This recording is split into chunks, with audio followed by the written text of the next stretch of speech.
हम बोलना। हाँ, बच्चों मैं आपसे डिस्कस कर रहा हूँ इलस्ट्रेशन नंबर 13 के बारे में। ये भी सब्सक्रिप्शन से जुड़ा हुआ ही क्वेश्चन है। इसमें भी जो है आपको इन्फॉर्मेशन दे रखी है कि आपको करंट ईयर में सब्सक्रिप्शन मिला है पिछले साल का 4,000 यानी कि 1920 का। करंट ईयर का मिला है आपको 2,11,000 और अगले साल का मिला है 8,000। यानी total subscription receive during the year आपका 2,23,000 दे रखा है। फिर जब नीचे इन्फॉर्मेशन पढ़ेंगे तो आपको बता रखा है कि क्लब के पास 450 मेंबर हैं, हर कोई 500 रुपये पे करता है।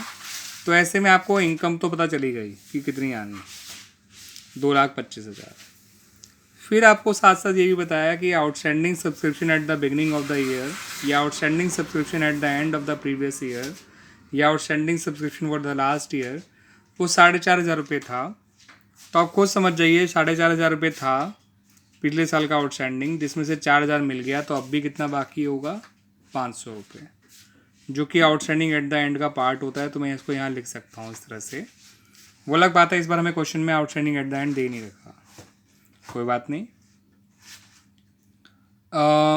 जो भी सब्सक्रिप्शन अगले साल का मिलता है आमतौर पर उसी को एडवांस एट द एंड माना जाता है। तो ये रहा एडवांस एट द एंड। अब एडवांस एट द बिगनिंग की कोई इन्फॉर्मेशन नहीं थी तो हमने मान लिया कि वो ज़ीरो है, ठीक है, क्योंकि आउटस्टैंडिंग एट द एंड भी गिवन नहीं है। तो हम ये तो कह नहीं सकते कि उसको ज़ीरो मान लें, इसको ज़ीरो ना माने। तो अगर आउटस्टैंडिंग एंड और एडवांस बिगनिंग दोनों की इन्फॉर्मेशन ना दे रखी हो तो अगर आपको ज़ीरो कंसिडर करना है तो एडवांस बिगनिंग को ही करा कर दिएगा बच्चों। अब सीधी सी बात है, आपको ये साइड पूरी फिल की हुई दे रखी है। तो ये आ रहा है 2,37,500, 2,37,500 और इधर है केवल 2,23,000।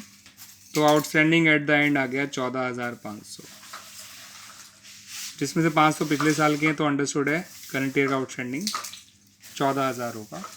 याद रखिएगा अगर आपने बैलेंसिंग फिगर आउट ये निकाला है तो ये आउटस्टैंडिंग एट द एंड कहलाएगा, ना कि outstanding for the current year. ठीक है बच्चों। अब रही बात स्टेटमेंट वाइज, तो आपको क्योंकि इस साल का सब्सक्रिप्शन कितना क्लियरली मिला है वो दे रखा है 2,11,000।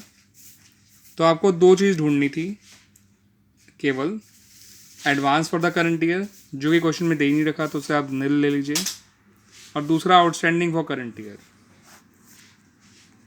जो कि हमने ढूंढ के निकालना है। तो हम ऐसे भी निकाल सकते हैं, देखिए स्टेटमेंट अगर हम कर रहे हैं तो हमें पता है subscription income of the given year 2,25,000 ही आनी है और कुछ हो ही नहीं सकता।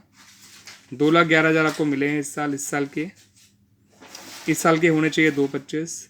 इस साल के लिए पिछले साल कुछ नहीं मिला, तो यानी कि जो भी बैलेंसिंग फिगर है वो outstanding of the current year हो गया, outstanding for the current year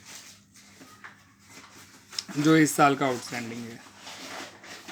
क्योंकि इस साल की इनकम 2,25,000 होनी चाहिए, इस साल की इनकम मिली 2,11,000 है। इस साल की इनकम पिछले साल कुछ नहीं मिली, तो अंडरस्टूड है कि 14,000 जो बाकी रह गया वो outstanding for the current year ही होगा एंड नथिंग एल्स।